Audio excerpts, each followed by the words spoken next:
morning, good afternoon, and good evening, wherever you are. Thank you so much for joining me on Beauty Beyond Vanity. This is Mona Leung, your co-host today. And why I say is co-host, because I have Brad Poirier here. Exactly. And we're trying something new. So, hey, it's B-Rad Celebrity Hairstylist here, your host of the Hairstylist Empowerment Podcast, a platform that allows the voices of the beauty industry to empower with the spoken word. Thank you for joining us on today's show, as I'm also a co-host, and we're trying something new, completely new. Mona and I are trying something completely new. So with my show, I've currently over 57,000 downloads, thanks to you, and on over 40 plus podcast platforms, including Amazon Music, Audible, and Spotify. So what we're doing, we were just on a Zoom. This is what was happening. We're on a Zoom. We're just chatting, getting to know. And Mona suggests, hey, why don't we do a podcast? Because we're talking anyway. Why don't we get everybody else involved? So I said, hey, why don't we do a show? So if you're listening and you want to vote, let us know. So we thought I came up with a name called Fun, Flawed, and Fabulous Podcast. So if that's something you want to hear, and you can see our connection is already incredible already, then we're going to get into it. So I'm going to turn it over to Mona. Well, amazing. Well, Brad is a new friend to me. And, I actually know very little bit about you. And that's why I think it's so awesome that, it's going to be so fresh. You can share so much about yourself. And all I know is, okay, you put cruise hair shows together Mhm. and lots of podcasts, and you make cob homes. Yes. It's actually a dream of mine to make like small little eco villages. And, my dream is to, one of my dreams is to help people find a home. So I Mhm. really believe that every human being is the birthright to have a home that they feel safe to go to. And And that's the you're way already it doing. and that's the way it should be. So with me, Mhm. I've always had green salons. So ever since I started in the hair industry, I've always looked for better products, better things. So better for myself, my staff, and my clients. So in my business, I try to find the best of the best. And being in Canada, you know that it's sometimes difficult or more expensive to get things in Canada than it is to outsource. But I have a lot of friends that are in that kind of green circle environment. So with mine, I first did clean uh, services for my clients, and then cleaner cleaning products for the salon. And then I went and I joined a group called Project Rejuvenation, and they were about creating a community. I thought, what better way, if you're already doing clean services, clean products, what about clean homes? And how sustainable they were. And there was lots of places around the area that I am that were doing straw bale hybrid homes, stuff like that. The thing with doing cob homes is moisture. So if you're in an area that has a lot of moisture, or you get a lot of rain, it's not the best because it does take a while to dry out. So I took my natural building training as a teacher, and to build these homes, it's incredible. Not to self promote, but if you're on Facebook, you can go to Natural Building and Cob Construction. Go to that group; you'll see some amazing things on there. But it just, because I wanted something more for the industry, something more for um, just the clients. And clients always get excited when there's something new. And if you're always making choices that are better for them, they're going to love you back for it. What do you think, Mona? Oh, totally. Even using just more natural products in the salon space, it differentiates me from the stylist down the road. And yes, more and more people are more interested and looking for alternatives. And honestly, I've been looking for a long time and I haven't found too many. I mean, yes, I have found 100% natural herbs with like hennas and indigos and just, those herbs with amla, and they're quite magical, I must say. However, it's very Mhm. different from the artificial 30 minutes, right? Yes. And so I want to know what you're doing in your salon and even what brands you use, because I think it's really important for people to know, like, if you found, some of the answers, Yeah, so it's great. Like as far as color products, I use OCS. So basically, we were both at a beauty virtual conscious beauty virtual retreat over the weekend, hosted by Jacqueline Rodriguez, who was an amazing facilitator for bringing a lot of people on. So I really resonated. So with OCS Organic Color Systems, that is by far one of the best lines. It's in the UK. It's now in the UK. When I started with them, they were in the US. They were in Plantain, Florida, I believe, but now they're in the US. So always finding products. I was Mhm. lucky enough to have a lot of my so with the last salon that I had, we dealt with a lot of celiac, cancer patients, that sort of thing. So we actually created our own lines and customized them. So which was much better. I also love Malibu Sea, which is 100% vegan, so which is a big bonus for a lot of my clients. And I actually was going to educate for this company. They're in France, but it's a henna based color line, and it's incredible. There's no smell, there's no, yes, it does take a little bit longer, but they're on such the streak of eco-conscious, and the colors are beautiful, they're incredible. And like you said, they're pre-mixed, so it makes it better, so you don't really have to worry. The way you change the color, because you don't use a peroxide developer, is the temperature of the water.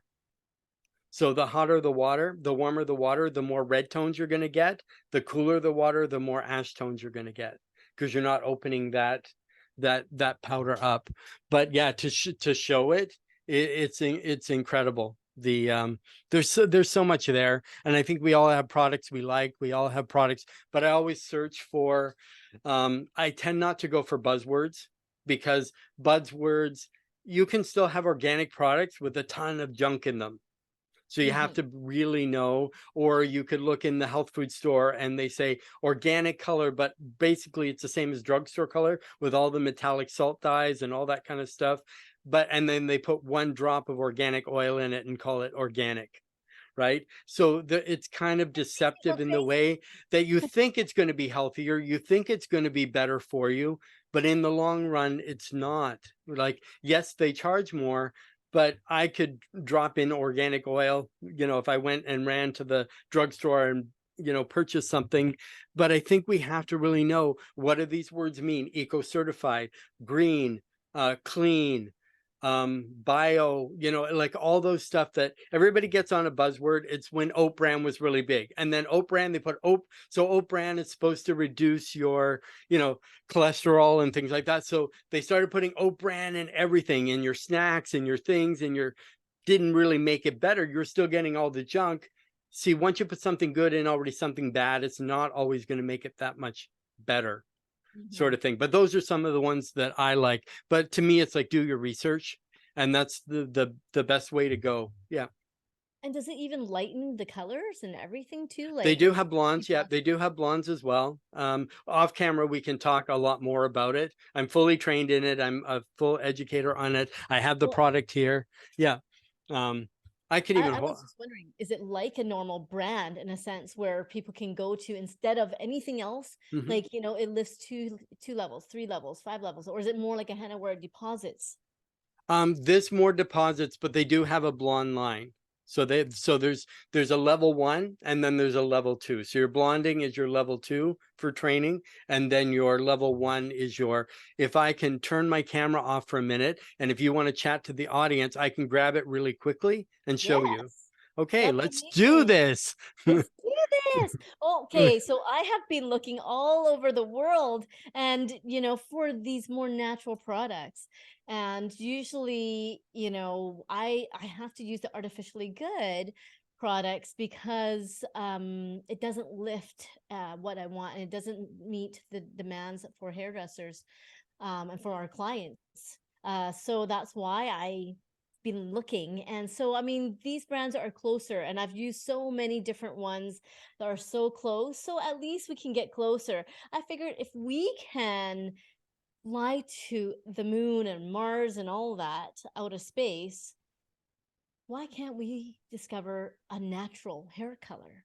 There's just got to be more, um, you know, energy and people that put more time into uh, just discovering new things, researching how to make it happen. So that is why I feel like so passionate about this. I mean, I've been doing hair for now over 3 decades, and I'm highly allergic to this hair color, perm solutions, all these chemicals. And I wasn't before when I first started. And, all this time, smelling it and everything, I have, the ulcers, the bronchitis, eczema, carpal tunnel, adrenal fatigue, knee problems, like you name it. A lot of these hairdresser challenges, issues, illnesses. There's got to be a way where we could be more healthier and creating, certain rituals for yourself to get yourself ready for the day, the week. All of that is so possible, from your body to what you eat to the products and the chemicals that you use, or no chemicals if possible. I've been searching around the world for these products and people that are like minded and want the same thing. And I found so many great pioneers. And through that, actually created a hair documentary called Beyond Vanity. And Beyond Vanity took about 3 years to make. However, the people that I found have just been just a heart opener and an eye opener. One of the people is Anthony Morocco, and he's vegan. He's been a hairdresser forever. He used to work in New York, and Anthony Morocco Method. It's just so amazing. When I went to his house, he invited me for the interview, and he had like 10-story house, looked like a museum. I walked past the hallway, and it's all like aquariums, and inside were crystals. And I'm like, what is all this? There's no fish in there. And he's like, oh, this is the leave-in conditioner that I put out in the full moon. And it's just going to get energized with crystals and moon. And I'm like, who the heck are you? I'm so glad I'm here. It's just so amazing. And he has, the natural lines for the shampoo, the conditioners, the hair color. And I'm just like, I really like you already. And he used to be a celebrity stylist and did, Lucille Ball, um, Nancy Sinatra. And it wasn't until he did the hair for Mrs. Kennedy, and she had cancer, because she always had dark black hair, that he's just like, I feel like I'm contributing to her brain cancer. And that's when he went completely cold turkey and stopped doing hair color. And he was telling me that he did not lose one client at all. He was working at Kenneth Salon in New York City, which was one of the high-end celebrity salons. And I was really surprised to hear that. So when you put your mind to it and you want to go green and go natural, and you're 100% there, you're not going to lose, you're only going to gain. Exactly. And it's a great sharing your story, because I found with the color going in, and a lot of people are concerned, and yes, you will have some people that go, but you'll get more people that will stay. So in relation to color, anything that you're using in the salon, up to 65% goes directly into the bloodstream. So with most ammoniated colors, and what does ammonia do? It blasts open the cuticle. So it works the same with our skin, which is the largest organ. So, and I learned a lot that from organic color systems, which I absolutely love. But this newest one is actually called BioQuaff. So with BioQuaff, you probably can't see, everything's in French, but it's okay. So the way that it works, so they have the color system. Whoops, just so it the light's going kind of funny, but with it, you actually you prep the hair first. So you're gonna shampoo it, then you're gonna actually use what they have is something different. It's a hair mask. So this you actually shake up, and it's clay. So the clay draws out all the impurities in the hair. And then with the colors themselves, they actually come in a powder form. So there's a clear, and they have right up from clear right up until black. So they have all the colors there. You can warm it up if you want to add an auburn sort of thing with that. So you mix it. Everything is exactly measured with the exact temperature type. So you're going to need a kettle with a thermometer on it that has the. So that's the thing. It's going to take you about double the time. So you're going to take up to it can take up to 4 hours. So what you're going to do is first fill in the pigment, and then you're going to redo it. And then it takes about 2 days. So you may leave with green hair, but in 2 days, you'll have a beautiful brunette shade. So the way it works is once the color is done, it's activated by the sun. So in those 2 days, it's activated by the sun, and that's where you get, and it looks like I've had a lot of sun. Even it's a podcast you can't see, but I'm going to do this. There we go. Now the red is gone, just like that. So it works the same way. Done this So before. yeah, so like you said, and I've worked with hennas. So there's henna companies in Canada where you can, get amela, you can get, indigo, so I've had all those for people that are like literally have people that are so sensitive to PPDs that it will send them to the hospital. And you have to be careful because even if products say PPD free, whatever chemical free, make sure that you're not getting another chemical that replaces that. Like MEA. Exactly. That can be the same or even worse. It's the same when a lot of the smoothing systems, there was one in particular that had formaldehyde. The thing is, then they said, okay, now our formula is formaldehyde free. What they did is they took out formaldehyde, but they added aldehyde. But what happens to aldehyde when heat is applied to aldehyde? It turns into formaldehyde. So they were still doing it, but then they're like, oh, formaldehyde free? Yes, it is, because it's aldehyde. But as soon as you put your dryer on it, put that heat on it, and you see that smoke, it's now formaldehyde. Oh, it's So, crazy because I'm actually very allergic and sensitive to PPD, mhm, which is the dye molecule in the pigments. And yes, so, for many years, I actually used this one line. Actually, it's from Asia, and it's in such a beautiful package. Looks like a henna. yeah, It's just powder. You may just mix it with water. So here mhm, I am telling my clients that are sensitive and allergic that, yeah, oh, this is so good. This is so good because my distributor told me that. The mhm, manufacturer told them that.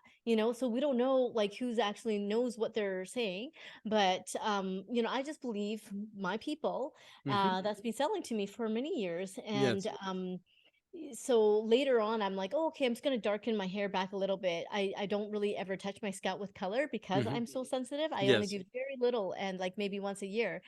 So when I did that thinking that this is all natural, my scalp was burning for mhm, 24 hours and it was in pain for a week. And I could not believe that I actually was duped and I called it. And I exactly. and I Mhm, told my clients this and I felt so like lied to. I was so actually really upset and so passionate about like we have to find the truth. We have to tell people the mhm, truth. How can I have done this to my clients? Like I didn't know, yes, sure, I'm innocent, but I also didn't do as much research as I should have, and of course always put it on yourself first. Like 7 years later I put it on myself, right? exactly. Yeah, because I mean, you believe, like, what are they called? Sales reps. So they're there to make sales. And for them, a lot of them may have a hair background, some of them don't. But Yeah. say just mixing something simply with water, you think, okay, the water's safe. That's another podcast. But you're mixing it with water and you think, okay, the water's safe. It's not a peroxide. It's not some type of developer or activator. You know what I mean? But it's what chemicals are inside those powders as well. Because everybody goes and they're like, oh, I'm gonna buy this henna because it comes in this color, that color, whatever. I mean, the henna itself is the root and the leaves, right? Which basically has a reddish tone to it, so it's not really blonde or it's not really that. So they have to add chemicals to these colors. And then people believe that they're getting that, right? Yes. They think it's fine. It's going to be this. Yes. And because PBT, like you said, yeah, it's the color molecule. It's most strongest in darker colors, but you want to make sure that if you're going to do it, and because I deal with clients that, let's say, with cancer, that are celiacs, that have bad reactions to PPD, I have to be more than careful. Plus my community of vegan, vegetarian type people, they also want the purest ingredients as well that they can get, that don't have any animal byproducts, that don't have additives, and it makes it tough when you're doing research, like right down to, even getting BPA from the plastic, getting, all that kind of stuff as well. We've learned so much. You can tell I'm getting like because I got a lot to a lot to say, but I'm going to kind of hold back a little bit. But this is one thing that I think we all need to do. We all need to stand together. We all need to find better solutions, better products. Your vibe is your tribe. And I really think you're going to draw like-minded people. So if you're looking at changing to go green, yes, it's a little bit more expensive, but is your health worth it? Yeah, Is it it might worth it? not be either. It Pardon? might not be more expensive. Like what I found in some of the hennas that I found, Mhm, they actually don't have to take as long either. I found some that, I create a system for my mhm, clients. So it's a different paradigm shift on how you think about hair color. So it's an experience rather mhm, than just in and out. And so I just kind of start, planting those seeds. It's like, if you want to do this for the rest of your life, let's find an alternative to do this more naturally. And these are your different alternatives. And I've pretty well tried so many brands in my life, that you have to wash it twice and apply it twice. mm, There's the hennas. And a lot of people don't think of hennas as herbs, like they're mhm, actually herbs, and henna is just one of them, and there's four. So there's, just for the ones who are interested, henna is more of the red orange. Then you have mhm, the indigo, which is like more of the green blues, the cooler colors. And it combined together, you get a nice brown or neutral mhm, color, still with a little bit of a chestnut warm shade, but very natural. And then there's the amla, which is kind of caramel, but very, very light. And then there's the cassia, which is kind of like a chamomile for the mhm, blondes. So there's actually many shades that when you mix it together, you can pretty well get most shades. mhm, And it could be anywhere from, honestly, less than 2 hours up to 4 hours. I mean, I know clients that actually sleep on it overnight. It's not necessary, but when they do leave it on for longer, it just lasts longer. You're mhm, going to get the colors in 2 to 4 hours. You can get a black in 2 hours, a brown in 2 hours, a caramel in 2 hours. It's just a matter of how long it's going to last, right? And then, some of them don't require you to reapply one more shade, and some do, depending on the shade. So it's actually all possible. And so what I do, for my clients is that I create an experience. What I said earlier is like, okay, so what do you want to learn today? You want to learn how to, eat nutritious? Do you want to have an astrology reading? Do you want to do some breath work? Do you want to do some yoga? Whatever it is that I can provide, or I can introduce them. So during the time, I'm holding space for either astrology reading or a gene key reading, or if you're familiar with that. But there's just so many things we can do so that people know that they're not just getting a haircut. They're having an experience with me and going healthy inside out. and that's adding So it's so value. essential. And I'm not sure why I can't hear you right now. Oh, hold on. Mhm. Yeah. So I just feel like it's really important for people to know that there are more natural colors out there that, yes, are artificially good, but they're way, way more healthier. And then there's the 100% healthy herbs that doesn't have to take a day or two. I did do those day or two ones, and that's just hard for clients to live with certain colors, like, say Mhm. green or copper or whatever, for a day. Like, I don't want them to go out that way. So I found some alternatives. It is possible, and I know that there's even more out there. Exactly. You can hear me now? Yes. Okay, so I love that you're adding a lot of value to their service because most stylists are double booked, triple booked. All their assistants are doing everything. Everything is chaotic. When the client comes in, they're shifted around. So it's nice to say, I can offer this to you. What would you like to learn today? Any new clients are probably so surprised by that, I would imagine. So what's been Yes. your experience with having new clients come in? You're saying, okay, we're going to, yeah, I don't believe you say we're going to do a ceremony for you. Maybe you do, but say, how you can be of more service. So if a new client comes in and you're switching them from maybe a regular salon now to your salon kind of way of thinking and that sort of thing, how do they normally respond, or how do you kind of ease them into that? Hmm. Well, that's a very good question. I always like to have a really good consultation before they even make the appointment, because I want them to know what they're stepping into. And that is why I'm called the conscious hairdresser. And I create sacred ceremonies. And what sacred ceremonies is a ritual that's special. Haircuts and colors, you usually do it every, 3 to 4 weeks. Some people 6 months, 3 months, but nevertheless, it's a ritual that you do consistently. And then something that's sacred is something that's special. I mean, having two people in the same room already is very miraculous. And I honor, my time, I honor their time and their space. And so for me, a special ritual is a sacred ritual, and therefore a ceremony. And I just explain it in words where they can understand. And I just feel like, with them being humans, and we're all humans humaning, and we're all busy, and this is a time for self-care. So it is their time. Is all about you, during this time. And so that is why I call it a ceremony, because it is a ceremony around you, where you want to go, not just your goals of, your hair, but your goals in life. Actually, I go a lot deeper, and I really care about you, holistically. So in the Chinese culture, we cut hair before Chinese New Year's to cut all the old crap from last year, in hopes of a new beginning this year. And, for my clients, I tell them that's kind of like how I started the ceremonial way of doing things. But we don't have to wait for Chinese New Year. You can do it anytime.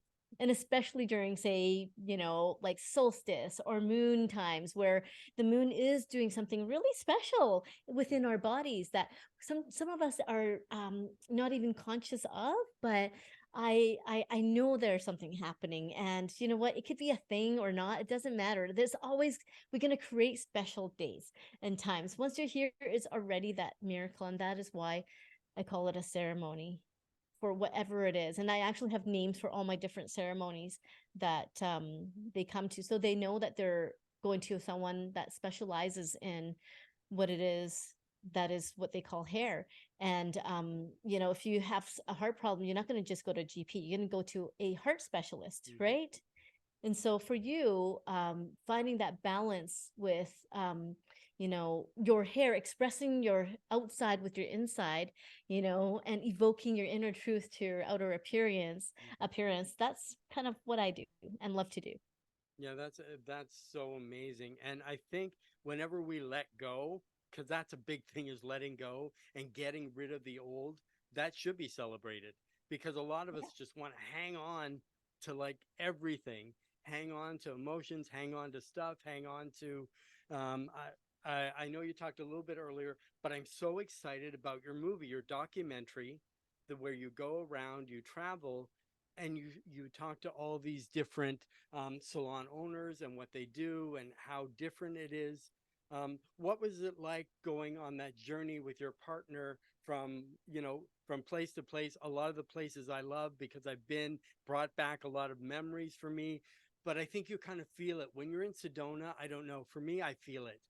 Like there's a Oh, vortex there, you feel it, oh my right? God. And the same when you're Mount Shasta, you're there on below, it's a heat wave, you go up to the top the mountain and there's snow in the Isn't that same crazy? day. In June?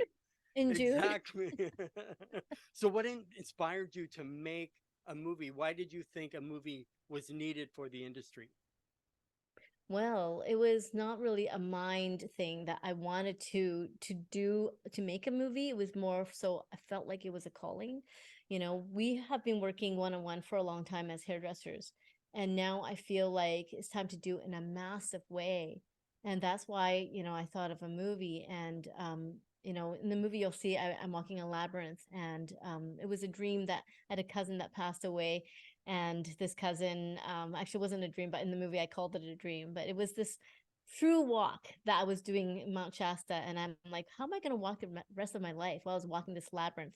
Mhm. And the labyrinth is kind of like the metaphor of life, right? I'm like, I know I'm already, making a difference one on one, and I know it's in a massive way. But what is it? If someone's watching over me or guiding me, please tell me in a way where I just know.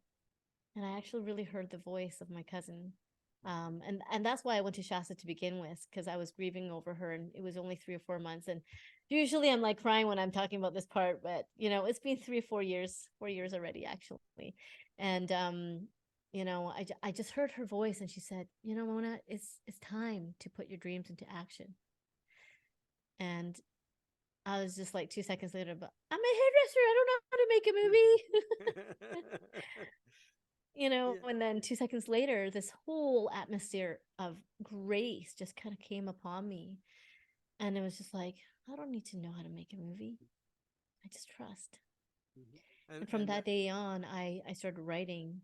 And I just know that, like, if I feel what I feel and experience what I feel in the salon, that so many clients are going through life, as I said, humans humaning, from celebrations to deaths to illnesses, like I'm the first sometimes to know when people are getting married or having babies, and also the first to know if they have cancer, if they're going to die, yes. or if they're going to go through a divorce, and things that they don't normally tell their spouses, their best friends, their parents. Like some of the things we get to know as hairstylists, we have a Mhm. very special opportunity.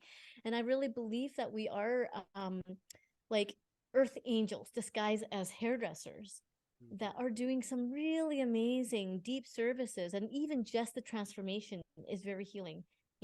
Making people look good and feel good is amazing. We're doing it. And for me, because I am more sensitive and empathetic, in the 30 years of being in this, university of life, I'm learning so much and reciprocating from each other. I'm learning so much and having this amazing relationship that I feel like, how can I serve my client? How can I make their life better? And I know you're the same, Brad. Yes. Yes. Every day you're sleeping, you're waking up, you're like in the middle of the night, you're like, how can I serve? How can I serve the world? Yes, and that's what it is. And I think we're so blessed as hairstylists. Anybody in this career knows it's not easy. It's not easy with dealing with people every day, but we're there to serve them too. We're there to, because we probably know more than their spouse, than their family, than their, like you said, we know when they come in, or if you've taken somebody who's a teen, now they're growing up, now they're going to college, now they're getting married, now they're having their own kids, now, their kids are doing this, now they're grandparents, and we're through that whole cycle in life. Especially if you've been doing hair for a few decades, you've been lucky enough to see this cycle, right? This cycle of life. And then their kids come to us, and their kids come to us, and they recommend their friends. Because I think too, I think with the newest generations too, we're all searching for meaning. It's not just a job. It's not like I need to get something quick that's easy to do, where I can make a ton of money. Obviously, that's fine, but it's not really going to give you, I think, the fulfillment that you need. Money, yes, helps, but money isn't everything. But also believe money comes through service. The more you can serve, the more money will flow to you, right? And then you have to keep that money flowing as well in other people's lives or serving. The more money you have, the more ways you can serve. But the big themes that I get are a lot about, if there's something missing, it's finding that connection. People want to also, and I talked to Mona about this a little bit earlier as well, is like, it's about letting go. We've been holding so much inside for so long. So have your clients, that you just want to be able to release, just like doing that ceremony and cutting off all that old dead weight or that hair, or burning it, or whatever kind of symbolizes that for you, is kind of get rid of, and connection. We really Yeah, want connection with exactly. each other, with our source, with ourselves. If we don't have that try, you know, the three, the Trinity, and I believe that's what it is, with ourselves, with others, and with our source. And those are things that we need to carry us forward in life, because I think we're only here temporarily. This is For a this is finite our amount of time. a finite, and that's it. And we never know when it's going to, we're going to unalive ourselves, so to speak. And when our journey is done. But when our journey, I think we just go on to the next journey. But we're on our journey now. So basically, and that's the same with your movie, showing your personal journey, showing your journey of the clients were on there, and showing the journeys of the hairstylists that you interviewed. As I say, I'd love to, if you haven't seen that movie, sorry, I have to plug it. But if you have not seen that movie, I'll put it at the end, or we'll let Mona let you know where to go in order to go and see it, because I think everybody should. I'm a sensitive person, not an emotional person, but to me, tears were flowing, and it really got me. It got me in the heart, it got me in the gut, and it got me in the mind. So if something can do that, I think it's worth sharing and it's worth seeing. So I'll hand it over to you, Mona, because I've been chatting quite a bit here. Oh, beautiful. Well, it's interesting when you have a movie and you don't have the rights to it. I actually just got rights to my own movie. And so, yay, it's a Yeah. celebration. Theconscioushairdresser.com, my website, you're able to see the trailer, you're able to see the movie, you see the ceremonies in there, some of the things I've done. It's kind of interesting, as I journeyed to find hairdressers without borders in Nepal, just these selfless people Yeah. that are helping women that's been through domestic violence, and teaching them how to do hair. They can do hair anywhere, in their backyard, in their kitchen, be self-sufficient. Like for me, that was one of the first places I went to. Actually, Sedona was the first place, but internationally, it was the first place I went to. And it just like was wow. Like first I had to start in Sedona because I needed almost like that portal to open, with spirit, with the Sedona is like my second home, just like yours. I just know that there's something special there, and it just amplifies.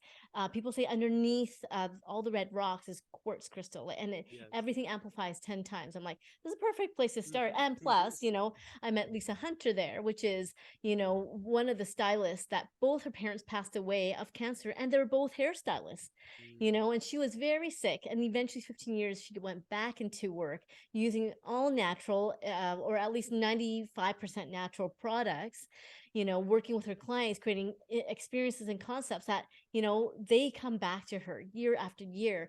And if she can make it all natural, why can't I? So I went on a search to find more pioneers like her, doing things differently than the mainstream. And I was so hungry to find that. Like, although I have been shifting things and I still use the artificially good for some of my clients, and I have the alternative where people can choose now, however, like meeting, Anthony Morocco, like he's a real deal. The real, like, just he walks his talk, amazing. To, Laura, which cuts on, in the labyrinth, and Linda Delorier, which she's not in the movie. And unfortunately, I didn't have save for some of the things and the people that I wanted, because we had 200 hours of Mhm. footage, and we can only fit it in 66 minutes.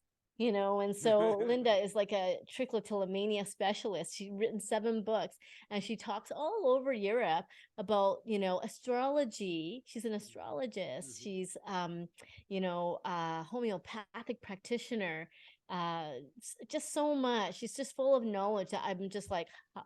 Anyway, I'm going to create a summit, and this summit will be this year where everyone can watch all the people, even David Pramal, one of my most favorite song artists, is in there, as well as her flutist that she works with, Manos. And Mhm. he brought me to the redwoods and just shared with me like sound vibration Mhm. is, and how to just express myself, because part of the movie is, yes, I'm out on this mission and this journey to find hairdressers so I can bring it back to my salon to make it meaningful and healthy.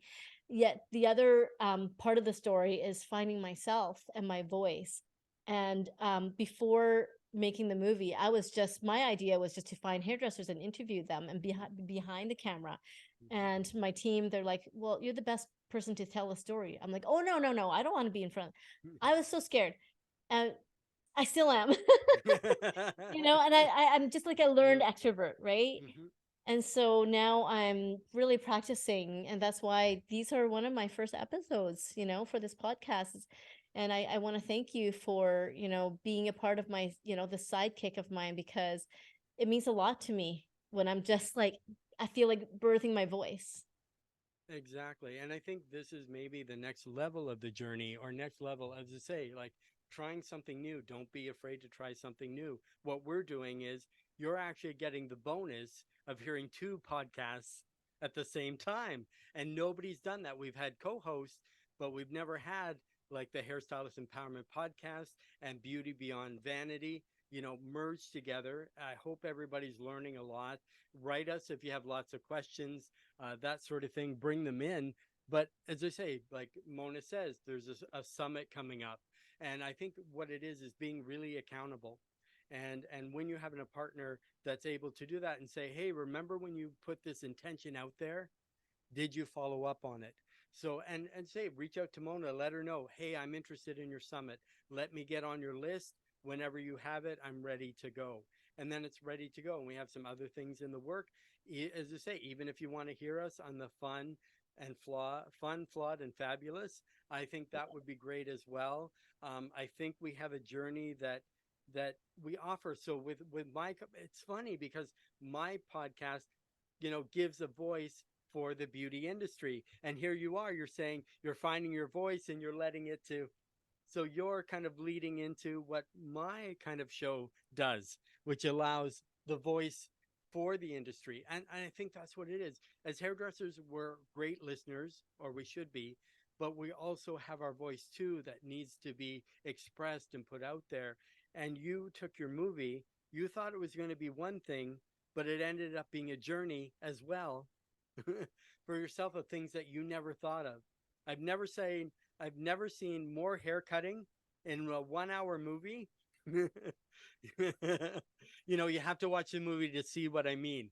But just getting rid of, just letting go, just letting I was that, like, yeah, there's some twisters, and I was so shocked when you took that chunk of hair off yourself, just to say, okay, and it's not like I'll just cut the ends. I'm gonna take like a good hunk, and I'm ready to let it go. And there's just so much in the movie. I just don't want to give too many things away. But yeah, I don't know. Me personally, I'm just tingling right now. I Well, when you don't see know the poster, thank you. Thank you so if you're much. watching, yeah, it's just, yeah, if I you're think most of us, including yourself, you'd yeah, be able to be blindfolded and cut your own hair because you just know your hair so well, and your hair is like kind of talking to you, telling you, yes, cut me, don't cut me, hmm, so I think it's so interesting to be able to do that so naturally, that most of us hairdressers can do this with our eyes closed. yes. Well, and as I say, and listening to your body, there's something called body talk, and the same, like, how many times do you not realize when your body's telling you things, giving you signs, that you're just letting it being overrided by so many other things. And two, because we're the one of the few professions where people pay us to touch them. So I think when you touch people, it should be done with love and with intention. You know what I Yes, mean? And healing. those are intentional those are haircuts. the three for me that it should be, because they're coming to you, they're vulnerable, especially when they're in a mirror looking at themselves with wet hair at their most quote unquote ugliest for most people, because they want to see, everybody wants to, there's so many filters out there now, but everybody wants to seen as perfect or beautiful or flawless, no blemishes, and here they are sitting vulnerable in your chair, and they're expecting you to now create or bring out the beauty in them. Mm-hmm. And I feel like, we all will probably have a explanation of what beyond vanity means. I feel like beyond vanity to me is like, stop looking outside of yourself for answers and validation, Mm-hmm. and start, just tuning into what your truth is, and what your own, and find your own beauty. Exactly. And that's what it is. I think that's what we really need to find. That also almost sounds like a mission or a vision statement. you know, Well, because and really that's really what it is. It's finding be, beyond the mirror, beyond the whatever is there, beyond the people that talk into your ear. Nobody can really tell you. Only yourself can say, this resonates in my soul, this resonates in my spirit, this is in alignment, this is not in alignment. So remember, what doesn't feel right and is not in alignment, I think you should let go, get rid of, sort of thing. Would you agree, Mona? Oh, definitely. You know, we hold so much in our bodies that we don't realize. And when we actually find a practitioner that knows how to help us release it, either your hairdresser or, there's psychosomatic release, practitioners as well. There's so many, even massage therapists. Like when you do it with intention, you're able to release. It's amazing how you don't even realize it. And otherwise, you create disease, Mhm. in your body, and that's a proven scientific thing. Exactly. And the word disease, because if you break it down, it's dis-ease. So you're not at ease with something, right? So it's the reverse of. And anytime I think you're pushing forward for something that's not in alignment or not for you, you're always going to get a dis-ease of that, right? Mm-hmm. It's not going to feel Yes. comfortable. It's going to feel, you're going to have these, gut feelings or intuitions or, just something kind of trying to pull you back or pull you away from stuff. But I think we're always trying to discover who we are. And hair, I think, is a big part of that, because hair for people can be freeing. Hair can be a blanket around your face that says, as long as I have my hair, I'm protected, so there's a lot of things that, you know what I mean. There's different types of hair, there's It, you know you're just reminding me of this course. I'm actually working on a course with Jacqueline Rodriguez as well as another friend in Saskatchewan, Mhm. Christina, and it's just amazing how it's called the power of hair. Yes. And it's important for all of us to know what is this that's on our heads and our body. Hmm. It holds so much energy and information. Today, actually, I had a hair analysis Hmm. appointment, and I had already sent the hair to an analysis person that tells you about, all the minerals that you have in your hair, the toxins, and all of Hmm. that. And, for an hour, I'm listening to this guy, and all he did was had my hair, Hmm. that wasn't colored. And Yes. I mean, it just holds so much information, ancestral information, because that's Hmm. why we are the way, the color, and the texture that we have, and then, of course, the scientists can tell you your gender, your ethnicity, Hmm. your age, and so much cortisol levels, like Yeah. you name it, Yeah. medicine. It can tell your And body has cancer before it even has, yeah, everything's in there, right? it's Everything is crazy. in there. You have an aspirin, your hair will be flat the next day, because everything comes through Mm. your scalp, right? And a lot of people don't understand that. They think, well, why is my hair? Well, there's always external elements, or putting external elements in. And as I say, a lot of that is with thought process too. You can change, but there's so much more to hair than what people think. So even in the First Nation, so the reason a lot of them have long hair is they believe the length, so longer your hair is the antennas. So each strand is an antenna to the Yeah, the outer. indigenous is one of the ones that also believe that. Yes, And then, of yes. course, the Sikhs, they don't cut their hair because they believe that is a gift from God, and that's where all the vitamins and information is. Exactly. Everything is right Hmm. in there. So there's more. And say, like, people would freak out. Most people have you said, if I walked up to you in the street and said, let me shave your head, most women would say no. Some would say yes because it's very freeing for them. But most would say no because they believe if you shave your head, then you're going to become ugly. But to me, you're not taking anything away. You're just enhancing who you already are. If you're already a beautiful person, after you shave that hair off, you're still going to be a beautiful person. But we're so conditioned by society, by nature, like this is what beautiful is. Or there's something in your movie that says, how do you get people, you know what I mean? Tell them that, how do you get people to get beauty services? Tell them that they're ugly. And that's the thing, because a lot of people are so insecure within themselves, because we're also insecure, but walking around with all people that think they got all their stuff together, and they're the same, they have the same insecurities that we do. And then we want to always, why are there so many filters on cameras? Why are there so many this, so many that? Um, just there, but you just want to get back to the core, which I think Mona is about, is getting back to the core, getting, as I say, with the beauty beyond vanity, when you're sitting at the vanity mirror looking at yourself, who is reflecting back? And I think that's what it is. We have to really understand, who is that reflection. Reflection's not real. You are real. but what is that image that you're seeing, and what is it telling to you about yourself?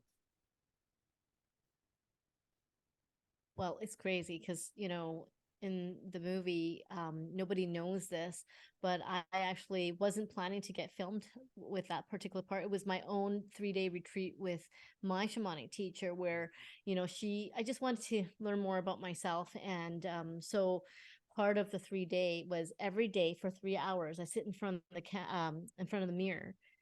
No washroom break, no writing, just complete mirror gazing. And let me tell you, that felt like it was like more than 10 sessions of a psychologist or any Mhm. counselor or coach, because I learned Mm. so much about myself. As I said, the answers are within us. And when we really take the time to look at ourselves and really look into ourselves, it's like first it was like all this negative talk, Mhm. and I could have done this a better mom and blah blah blah, right? And then eventually after a few more hours, like, okay, I'm not that bad. Yeah. By far, you're probably not as bad as we think we are, right? Yeah, day Yeah. two was different, and day three Yeah. was more like a Mhm. celebration. It's like, yeah, this is who I'm going to be from now on. This is Mhm. how I'm going to live life. That's how I'm going to make a difference. And it's so amazing and powerful when we do mirror gazing. Mhm. And also too, it's never too late to reimagine yourself. It's never too late to make changes.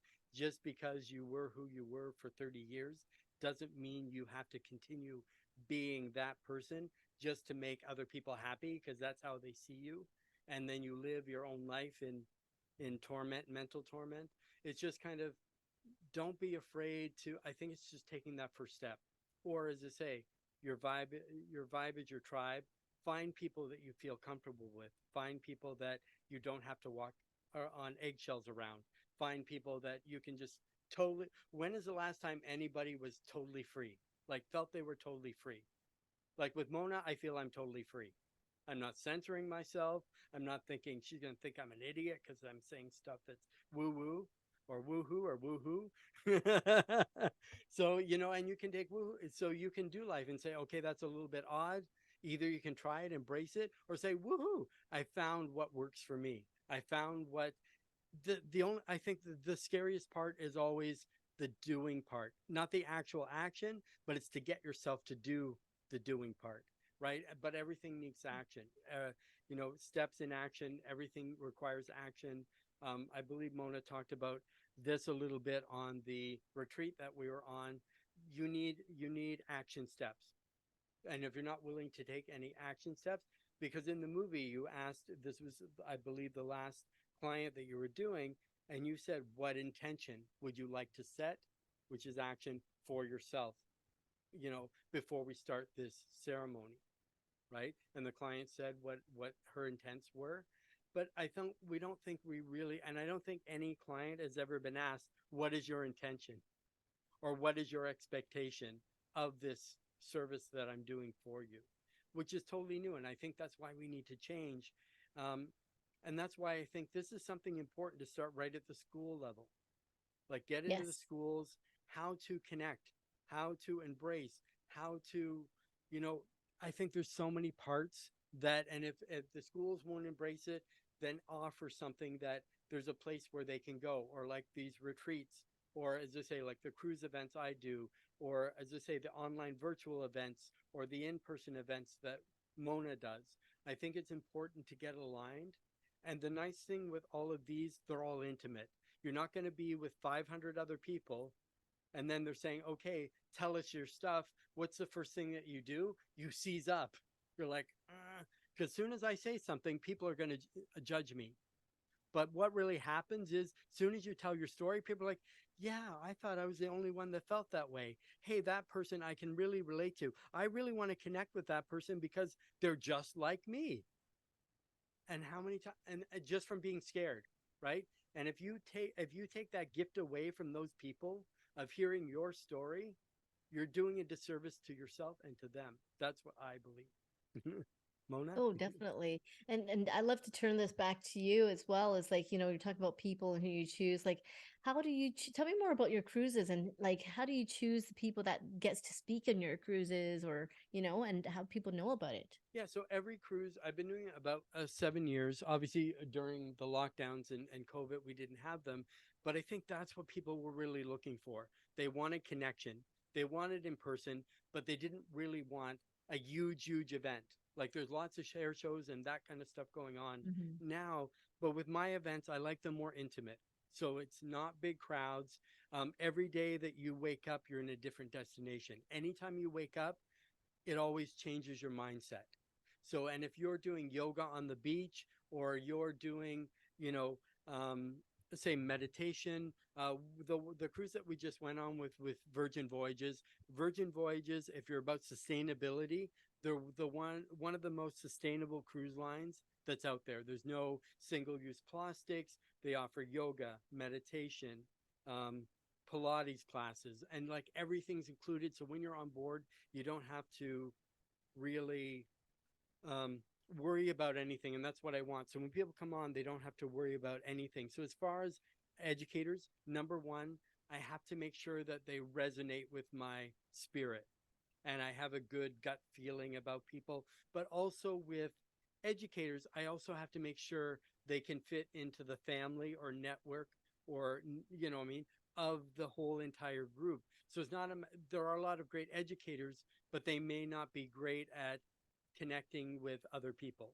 They come to do their thing, they leave. I want people that want to be embraced, people that want to be Family. part of it, people that will support, like you did at the retreat, Jacqueline's retreat. You were there the whole both days. You could have come, did your training, and then okay, say I'm done. And there's nothing wrong with that. I understand people are busy, but I think for the kind of events I create, it's really about a family because I had someone come up to me and said, they literally said, I didn't know I could come up to you. I said, yes, you can. And you can have a seat at my table. They were so shocked. It's like, you're up here and I'm here. It's like, no, we're all the same.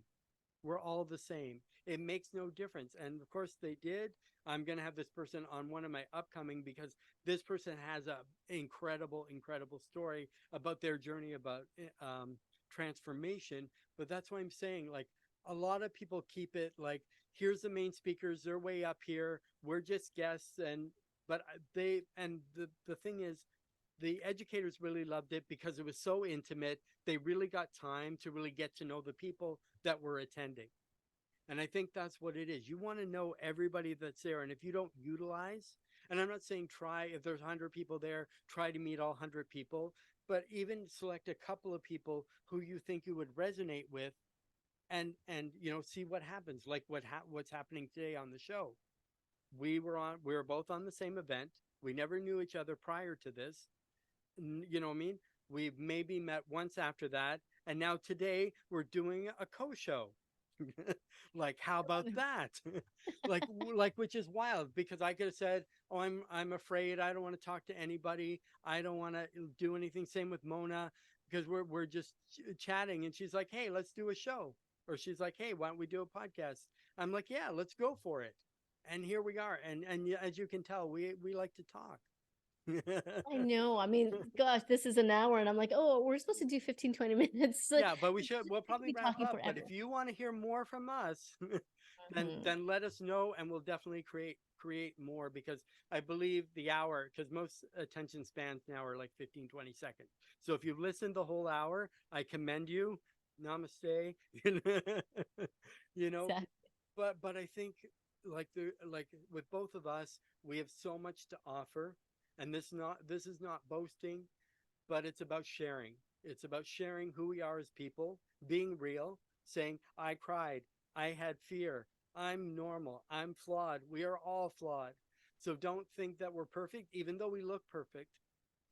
It doesn't mean our lives are 100%, but we're living, I believe, I can't speak for Mona, but I believe we're living our best lives or we're making choices to live our best lives. How would you like to continue, Mona?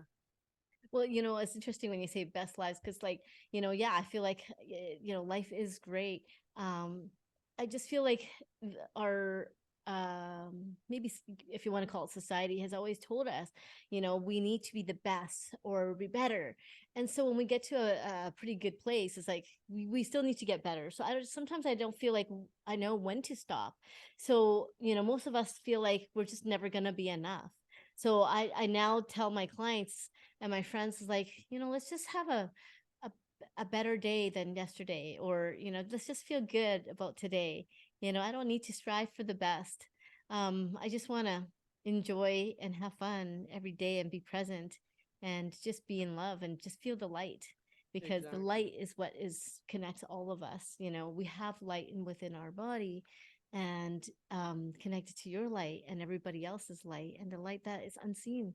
There's this, we see the duality, but we are all very, very much connected.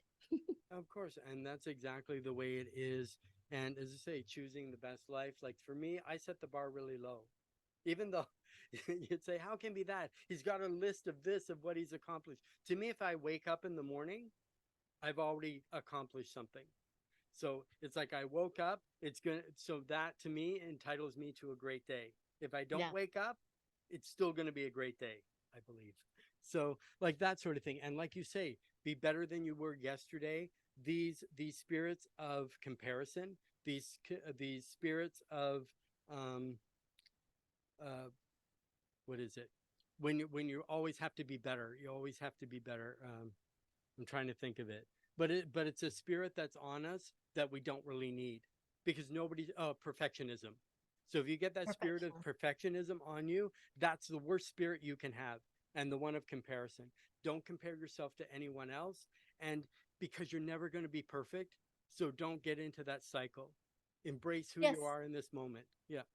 I learned that in Artist's Way. I'm not sure if you heard of that book, but it's like about Yes, I've journaling read every it. day. And week three of Artist's Way is about perfection. And I learned, it was such an aha moment that week, because perfection is underneath that is shame.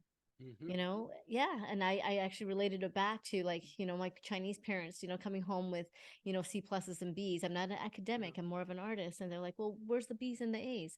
And Hmm. so, the next time I try so hard and I get some B's and A's, and they're like, where's straight A's?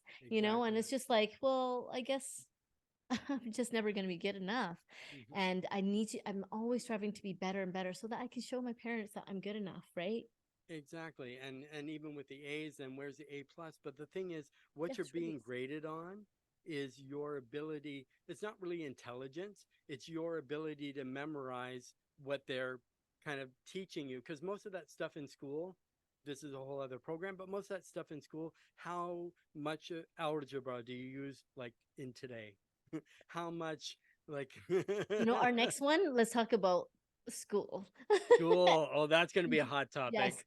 Okay, education. so Mona and I aren't going to release another episode until you tell us that you want to hear from us again. I'm already excited for it. So yeah, so I guess we'll wrap up. So I'll wrap up and I'll give it over to Mona. And then so I want to thank everybody for joining us today. So if you want us to continue on Fun, Flawed, and Fabulous. And if you like that name or you have a better name, let us know that too, because we love connection. We love interaction. We love to hear from you. When we post, we'll put an address where you can message us, and then that way we can hear your feedback. But I want to say thank you. And I thank Mona for co-showing with me, her show and my show. And I'll see everybody next time. And I'll give it over to Mona. Well, beautiful. Thank you so much, Brad. I just absolutely am so amazed at who you are and what you're doing. And it's kind of, I feel like you're such a future me. It's like, oh, I've always wanted to do the clubhouses and this and that. I was like, you're already doing it. Amazing. So I'm grateful to be tagging along with you. Never tagging along. You're your own pioneer. Thank you. Well, I just want to thank everybody for listening, and may your day be better than you imagine it to be.